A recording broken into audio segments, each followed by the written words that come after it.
Moving on to the 7th house, Pluto and Scorpio in the 7th. So if you have Pluto and Scorpio in the 7th house, this is a very serious placement because you can try to attract a lot of Plutonian type of people into your relationships.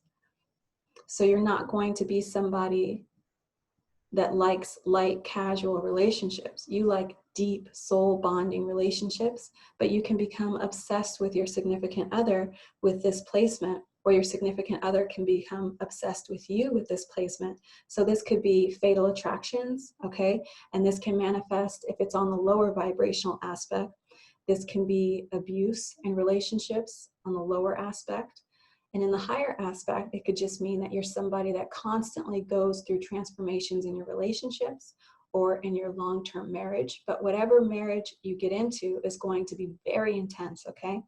And you most likely, your partner is going to be somebody that's very intense, and they can be controlling, or you can be controlling over them, okay? So you're going to go through a lot of stuff in your relationships.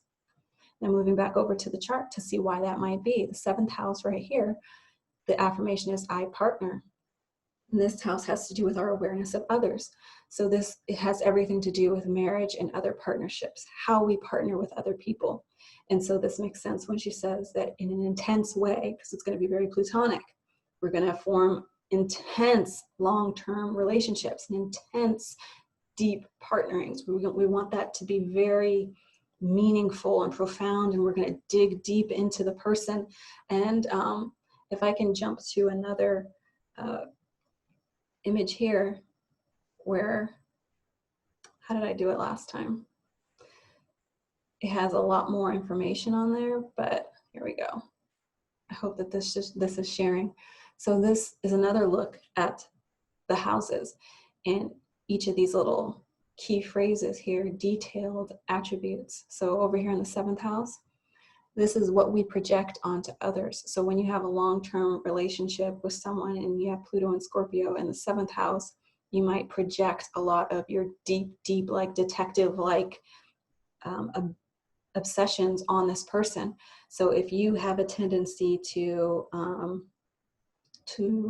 what is it, maybe smoke cigarettes, and you don't like that your partner smokes, and you quit, and then you suspected that they were smoking again, like you might obsessively go through all of their things and look for any sign of, you might pour through their receipts and try to discover that they smoked, just that you can uncover in them some sort of flaw because you're projecting onto them some deep thing that you feel that you had to die and be reborn in. That's just a very small example, but imagine it in all these other different ways.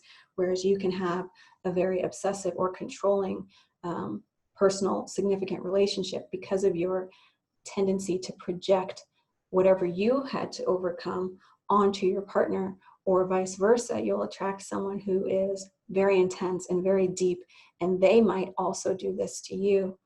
And so this also, again, has to deal with the marriage or partner, our concern for others, mutual commitments, socialization, all of these things, like how we connect on a deep long-term level. We're going to really dissect that person and try to control how that person goes through life based on our own experience of what we had to overcome.